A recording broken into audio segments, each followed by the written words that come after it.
It's been called a miracle in the history of Chinese education.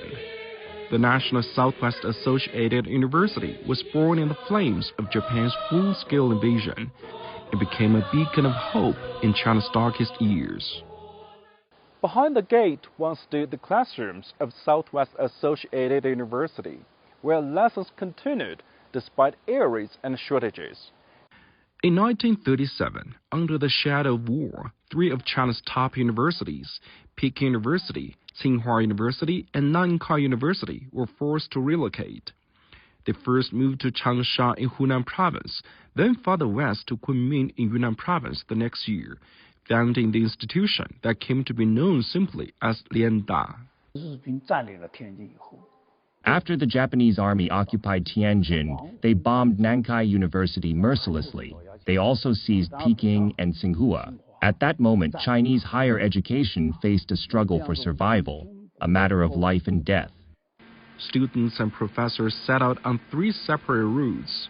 One group trekked over 1,600 kilometers, a journey later remembered as the Long March of Education. Life in Kunming was harsh. Initially, classrooms were scattered across borrowed buildings. Some colleges, including arts and law, were first set up in Mengzi. This site was once part of the Mengzi branch of Southwest Associated University. The second floor of this building housed the professors' dormitories, while the first floor was for male students, and the cafeteria was here.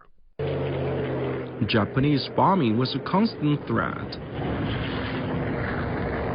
This room once echoed with the voices of future scientists, writers, and leaders. When air raid sirens sounded, they would grab their books and head for the city's outskirts, what they called running the alarm. To keep classes running, many teachers rented houses in nearby villages, walking or even riding horses each day to school. Despite hardship, the university nurtured an extraordinary generation, pioneers in science and beyond, who helped shape modern China. Among them, Nobel laureates Chen Ningyan and Cang Dao Li. The Southwest Associated University had a spirit, the very soul of its existence. What was this spirit? Through years of research, we have summed it up in 3 words: science, democracy, and patriotism.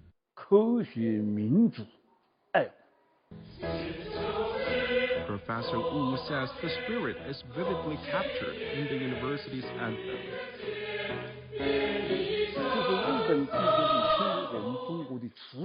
The anthem voices the shame of Japanese aggression and a firm resolve to overcome it.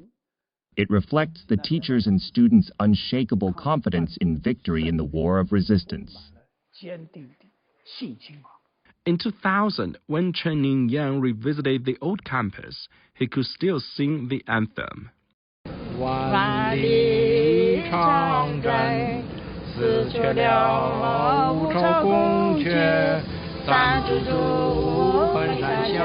Lianda dissolved in 1946 as the 3 universities returned north after victory, yet it had left its mark on the whole effort.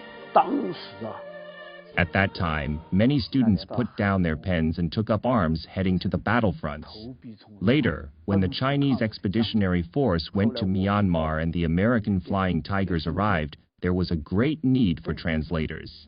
A significant number of students served in that capacity. Though the university lasted only 8 years, its influence endures.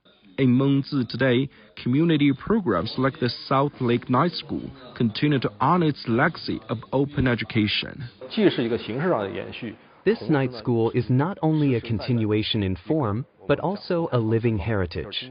What we do today is much like what they did back then, providing public education, making culture accessible. I think this is truly meaningful.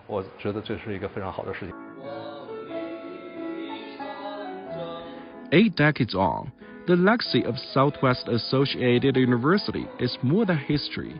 It's a living reminder that even in the darkest times, education can light the way and inspire a nation.